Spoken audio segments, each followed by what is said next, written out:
ବାସୁଦେବପୁର ତହସିଲ କାର୍ଯ୍ୟାଳୟ ଏଠି ବାଡ଼ ଖାଉଛି ଫସଲ। ଦୁର୍ନୀତିର ଗନ୍ତାଘର ପାଲଟିଛି ବାସୁଦେବପୁର ତହସିଲ ଅଫିସ। ଦରମା ଟଙ୍କାରେ ହାତ ମାରନ୍ତିନି ଏହି କାର୍ଯ୍ୟାଳୟର କିଛି ଅସାଧୁ କର୍ମଚାରୀ। ନାମଜାରି ବେଆଇନ ଇଟାଭାଟି, ସରକାରୀ ଜମି ଜବରଦଖଲ ଓ ସରକାରୀ ଜାଗାରୁ ଚାଲିଛି ବେଆଇନ ମାଟି ଉଠାଣ। ପ୍ରତିବଦଳରେ ମୋଟା ଅଙ୍କର ଉତ୍କୋଚ ନେଇ ଚୁପ୍ ହୋଇ ବସିଛି ବାସୁଦେବପୁର ରାଜସ୍ୱ ବିଭାଗ। ଖାଲି ସ୍ଥଳଭାଗ ନୁହେଁ, ମୋଟା ଅଙ୍କର ଅର୍ଥ ଦେଇ ସମୁଦ୍ର ପଠାକୁ ବି ଛାଡ଼ି ନାହାନ୍ତି ଚିଙ୍ଗୁଡ଼ି ମାଫିଆ। ବେଆଇନ ଭାବେ ନିର୍ମିତ ହୋଇଛି ଚିଙ୍ଗୁଡ଼ି ଘେରି। ଖୋଦ୍ ତହସିଲଦାର ବାବୁଙ୍କ ନେତୃତ୍ୱରେ ସୁପରଭାଇଜର, ଆର୍ଆଇ ଓ କିରାନୀମାନଙ୍କ ଜରିଆରେ ମାସକୁ ଲକ୍ଷାଧିକ ଟଙ୍କାର ବଟି ଆଦାୟ କରୁଛନ୍ତି ଏହି ସରକାରୀ ଧଳା ହାତୀମାନେ। ବାସୁଦେବପୁର ତହସିଲ କାର୍ଯ୍ୟାଳୟରେ ବିରାଡ଼ି ଆଖି ବୁଜି ପିଉଛି କ୍ଷୀର। ଅଭିଯୋଗ କଲେ ବି କାର୍ଯ୍ୟାନୁଷ୍ଠାନ ଶୂନ। ପୂର୍ବରୁ ବହୁବାର ଭିଜିଲାନ୍ସ ବିଭାଗ ଦ୍ୱାରା ଏହି କାର୍ଯ୍ୟାଳୟରେ କର୍ମଚାରୀ ଧରା ପଡ଼ିଥିବା ବେଳେ ସରକାରୀ ଜାଗାକୁ ବ୍ୟକ୍ତିଗତ ନାଁରେ କରି ନିଲମ୍ବିତ ହୋଇଥିଲେ କିଛି କର୍ମଚାରୀ। ଆଉ ଏହିସବୁ ବେଆଇନ କାମର କାରପଟଦାର ଅନ୍ୟ କେହି ନୁହନ୍ତି ବରଂ ଖୋଦ୍ ତହସିଲଦାର ବାବୁ। ଏକଥା ଆଜ୍ଞା ଆମେ ଆମ ମନକୁ କହୁନାହୁଁ। କ'ଣ କହୁଛନ୍ତି ବାସୁଦେବପୁର ତହସିଲ କାର୍ଯ୍ୟାଳୟରେ ଜଣେ କର୍ମଚାରୀ, ତାହା ହିଁ ଭାଇରାଲ ଭିଡ଼ିଓ ମାଧ୍ୟମରେ ଜାଣି ନିଅନ୍ତୁ।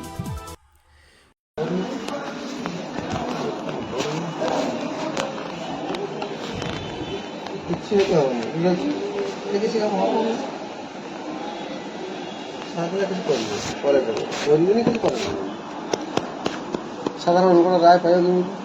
ଦେଖିଛ ନା ପିଟ ସରକାର କେତେ ଚିଠି ଗଦା ହେଇଥିବ, ସେ କଥା ହବା ନା।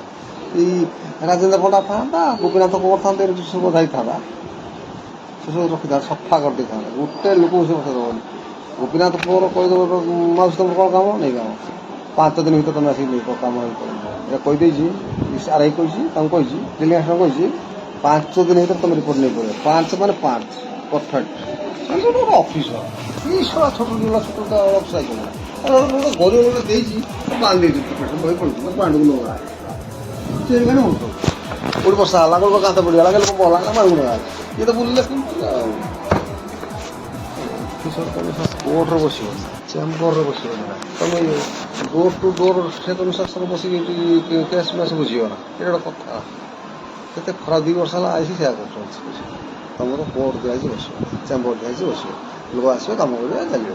ବିଭିନ୍ନ ପ୍ରକାର ଲୋକ ଆସିବେ, ବିଭିନ୍ନ ପ୍ରକାର ନେତା ଆସିବେ, ବିଭିନ୍ନ ପ୍ରକାର ଷ୍ଟାଫ୍ ଆସିବେ, କରିବେ, ଯିବ। ତମେ ବୁଲି ବୁଲି କ'ଣ କାମ କରୁଛ? ଭାରି ଖରାପ ଲାଗୁଛି। ଅଫିସର ସବୁ ବୁଲନ୍ତି ନା। ଯିଏ ଅଫିସର ସେ ତାର ସିଟ୍ରେ ବସିବ, ତା ଚେମ୍ବର ବସିବ, ନା କୋର୍ଟରେ ବସିବ, 2ଟାରେ ବସିବ। ତମେ ବସିକି ଲୋକ ହିୟରିଂ ସବୁ କରିବ ନା ବସିବ। ମାନେ ଆମେ ଗୋଟେ ସିକ୍ରେଟ୍ କଥା ହେଇପାରୁଛୁ, କ'ଣ କଥା ବି ହେଇପାରୁଛୁ। ଆଉ ଏଇଠି ବସିବ ତୁ କ'ଣ କଥା ହବୁ? ତମେ ବୁଝିପାରୁଛ ବାବୁ ମୁଁ କ'ଣ କହୁଛି? ଏତେ ହାରାମ କଥା ଗୋଟେ ଅଛି। ଖାଲି ଭାଷା ଯାକୁ ତୁ ମୋର କରିବୁ। କେମିତି ବାହୁଣ କଳ ତ ନଥିଲା ଆଜ୍ଞା। ଠିକ୍।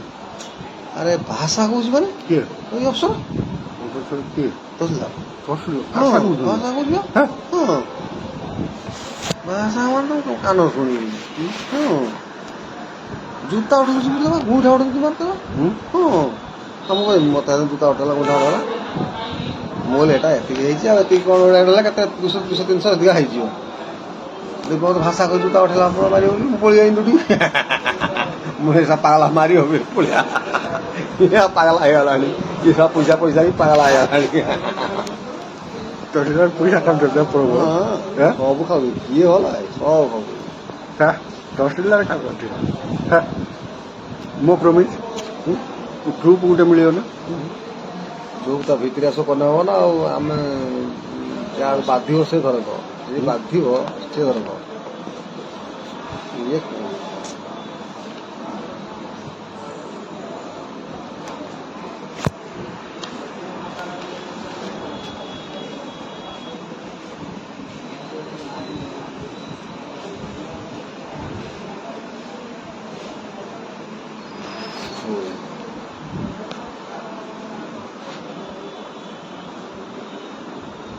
थाना स्टाफ ना।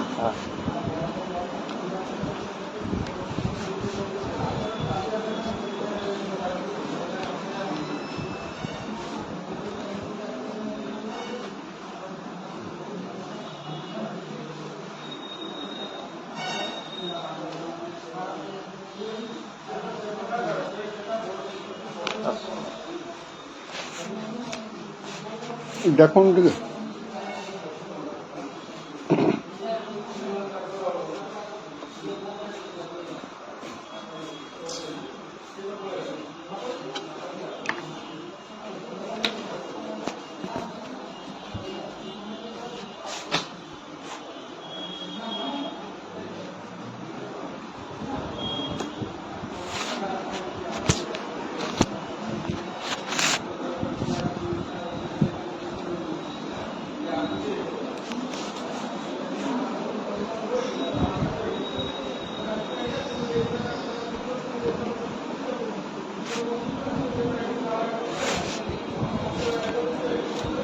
ପଢ଼ାଉଛ କହୁଛନ୍ତି ତମେ ପିଟିସନ୍ ହେଉଛି RIC 7 ଫରୱାର୍ଡ଼ କରି ଧର ଗଭର୍ଣ୍ଣମେଣ୍ଟରୁ ଆସିଲା ଫରୱାର୍ଡ଼ ସେ ତ ଫରୱାର୍ଡ଼ କଲ ତମେ ଗୋଟେ ରଖିବ ଗୋଟେ ଦେବ ମୁଁ କେମିତି ଗୋଟେ ରଖିବ ସେ ତ ଫରୱାର୍ଡ଼ କରିଦେବ ଆମେ ତାକୁ ଦେଇଦେବୁ ପୁଣି ଜେରକ୍ସ କେମିତି କରି ଦେବୁ ତାକୁ ବସି ଜେରକ୍ସ ଇଏ କରିବ ବଚ କଥା କହୁନାହାନ୍ତି ଆସେ ଶୁଣିଲେ ତମେ ଜେରକ୍ସ ରଖି ତମେ ଦେଉନ କପି ଦେଉନ ଆଉ ସେ ତ ପିଟିସନ୍ ଦେଲେ RIC ଲେଖା ହେଇଦେଲେ ତାକୁ ପୁଣି ଜେରକ୍ସ କରି ମୁଁ ରଖି ସେକ୍ସନ୍ ଦେବି ନା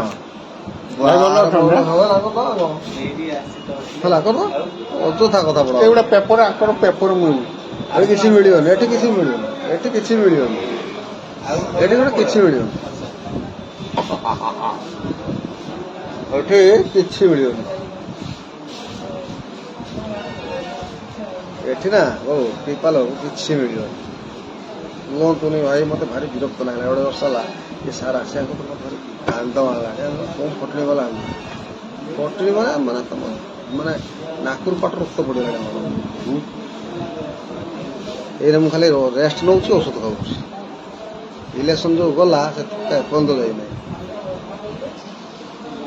କାମ ଏସବୁ କୁଟୁକା ହେଇକି ଛିଡ଼ିକି ମାନେ କେରା ହେଇକି ରକ୍ତ ବାହାରିଛି ଜାଣିଛି 5 ଦିନ ଖାଲି 7 ଦିନ ଖାଲି ମେଡିସିନ ଖାଇନି ସେକା ଫକା ନେନି ଇଞ୍ଜେକ୍ସନ ନେନି ତାପରେ 8 ଦିନ ଲଗେଇ ଫିଟ୍ ହେଇନି ଏଇ ଗୋଟେ ଗୋଟେ ଚାଲିନି ବାଡ଼ି ଧରିକି ଚାଲୁଛି ମାନେ ଗୋଡ଼କୁ ହାତକୁ ଢେରା ଦେଇକି ଚାଲିଥିଲି ଏତେ କଷ୍ଟ ହେଇଛି ପାଟି ପଇସା ଆଉ ସବୁ ହଉଛି କିଏ ନ ଖାଏ ଗୋଲଦାର ଖାଆନ୍ତି ଏଡିସନ ଖାଆନ୍ତି କିଏ କହିଲା ବଡ଼ ବି ଖାଆନ୍ତି କିଏ କହିଲା କି RI ଖାଆନ୍ତି ଡିଲିଂ ଏଷ୍ଟେଟ୍ ଖାଆନ୍ତି କିଏ କହିଲା ଖାଆନ୍ତି ସେ ଜଣା ପଡ଼ନ୍ତି ଚୁପଚାପ ଭିତରିଆ କାରବାର ହବ ସେ ଦେଖିକି ନା ଆମେ ଦଉଛୁ କାମ ନଉଛୁ ଆମେ ଜାଣୁ ନା କ'ଣ କେମିତି କାମ ଦେଖ ଟିକେ ଫାଇଲଟା ଦେଖ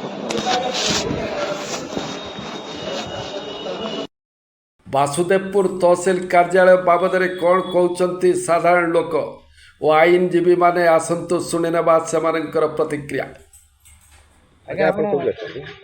ଆଜ୍ଞା ମୁଁ ଏଠି 6 ମାସ ହେଲା ଦୌଡ଼ିଲିଣି ଆମ ଜମିଟା ପାଇଁ ଆଜ୍ଞା ତହସିଲଦାର ପ୍ରତ୍ୟେକ ଦିନ ଆଙ୍କର ନୂଆ ନୂଆ ରୁଲ୍ସ ବାହାରୁଛି ତହସିଲଦାରଙ୍କର କହୁଛନ୍ତି ଆପଣଙ୍କର ନୋଟିସ୍ ଯିବ RI ଯିବ ଏମିତି କରିକି ମୋ ଜମିଟାକୁ କରୁନାହାନ୍ତି।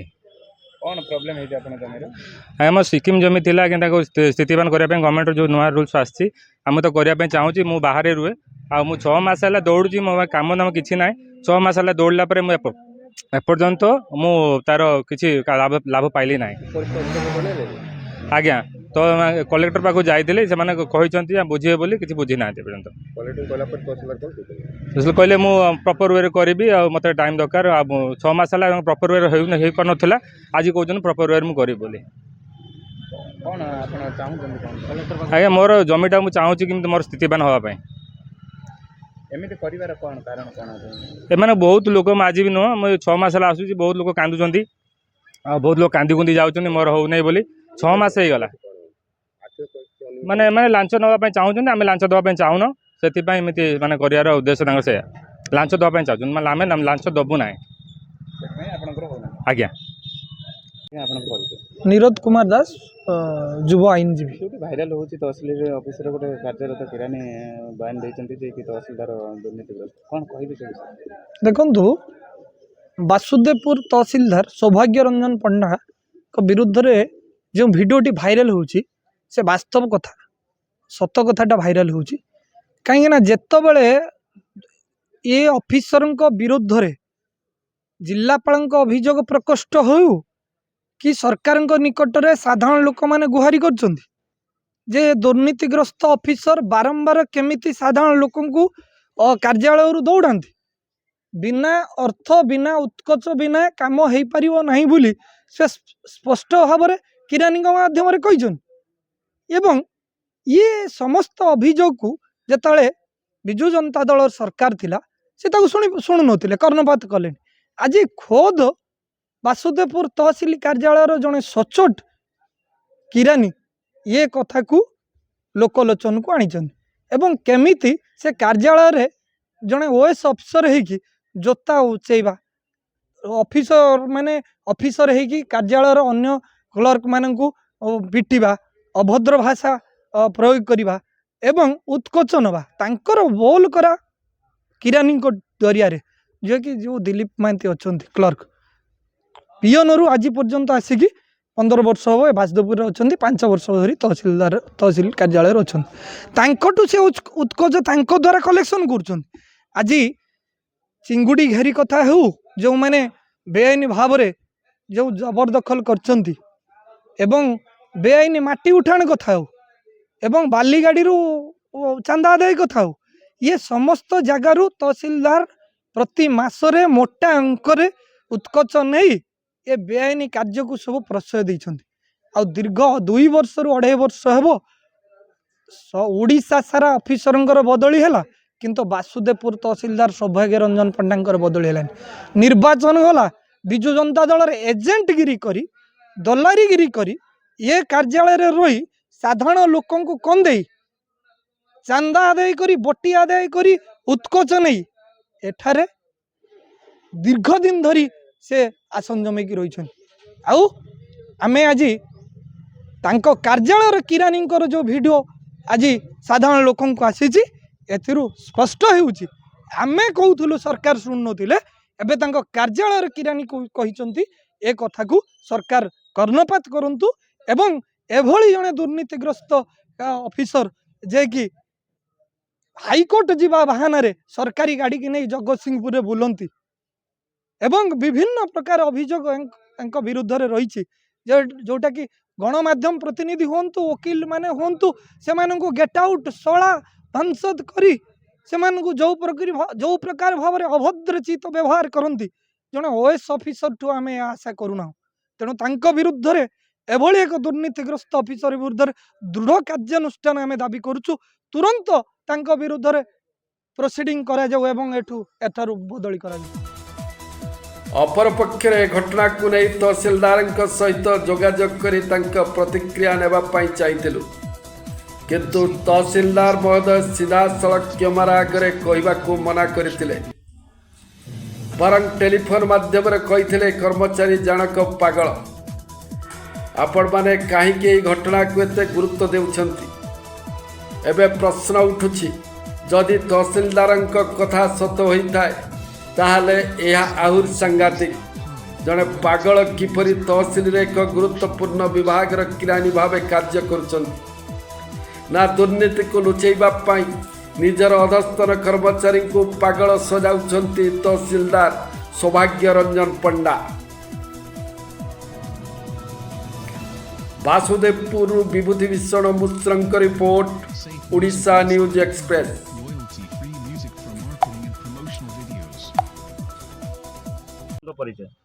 मोर कपिल पट्टनायक मो ना मुझे गोटे कार्यकर्ता बीजेपी जने कार्यकर्ता मु कौन कहिबे तहसीलदार बाबद कौन कहिबे तहसील ऑफिस तो चोरी चली से चोरी को आम बोध हुए आम चाहिए भी बंद कर परिबा नहीं सब दिन राति चली आज्ञा कहीं ना तहसीलदार तो गोटे आमर सबू वासुदेवपुर सारा जहाँ को भी पचारतु तहसील ऑफिस रे चोरीटा गोटे एटा कमन हो गला गोटे चली चलो भी लगुच आपड़ देखु इटा भाटी चलती इटा भाटी माने सबुआड़े जोटी भी चली आम भेड़ा एरिया रे आपड़ देखिए इटा भाटी जोटी सी सबुआड़े इटा भाटी चलती बेआईन इटा भाटी माटी खोलुंट जो चाहिए से माटी खोलिले इटा भाटी आरंभ करदे से माने चिंगुड़ी घेरी चलती चिंगुड़ी घेरी जोटी चाहिए से कले ସମୁଦ୍ର ଭିତରେ ବି ସେମାନେ କରୁଛନ୍ତି ବର୍ତ୍ତମାନ ଚିଙ୍ଗୁଡ଼ି ଘେରି। ତ ଏଟା ହେଲା ତହସିଲଦାରଙ୍କର ମାନେ ପ୍ରହସନ ନହେଲେ ହେଇପାରିବ ନାହିଁ, କିନ୍ତୁ ଚାଲିଛି। এটা তহସିল ବାହାରର କଥା, ତହସିଲ ଭିତର କଥା ବହୁତ କିଛି ଅଛି, କ'ଣ କହିବେ ସେ ବିଷୟରେ? ଓହୋ, ଶୁଣନ୍ତୁ, ଆପଣ ନାମଜାରି ଯେଉଁଗୁଡ଼ା ବି ନାମଜାରି ଚାଲିଛି ସବୁଗୁଡ଼ାର ପଇସା ନିଆହେଉଛି। ଆଜ୍ଞା, ମୁଁ ଗୋଟେ କିଛି ଦିନ ତଳେ ଆସିଥିଲି, ମୋର 2 ଜଣ ଲୋକ ନେଇକି ମୁଁ ଆସିଥିଲି, ସେଠି ବି ସେମାନେ ପଇସା ମାଗିଲେ ନାମଜାରି ପାଇଁ। ସରକାରୀ ବଦଳିଗଲା, ସରକାର ବଦଳିଗଲା, କିନ୍ତୁ ସରକାରୀ ଅଫିସର ବଦଳି ନାହାନ୍ତି। ତାଙ୍କର ସେଇ ଅଭ୍ୟାସଟା ରହିଯାଇଛି, ପଇସା ନେବା ଅଭ୍ୟାସଟା ତାଙ୍କର ବଦଳିନି। ସିଏ ପଇସା ନେବାର ମାନେ ଇଏଟା ଚାଲିଛି। ଆପଣ କ'ଣ ଚାହୁଁଛନ୍ତି? ଆମେ ଚାହୁଁଛୁ ସେଭଳିଆ ଅଫିସରଟା ବଦଳି ହେଇଯାଉ, ବୁଝିପାରିଲେ? ଆମେ ଚାହୁଁଛୁ ସେଭଳିଆ ଅଫିସର ବଦଳି ହେଇଯାଉ।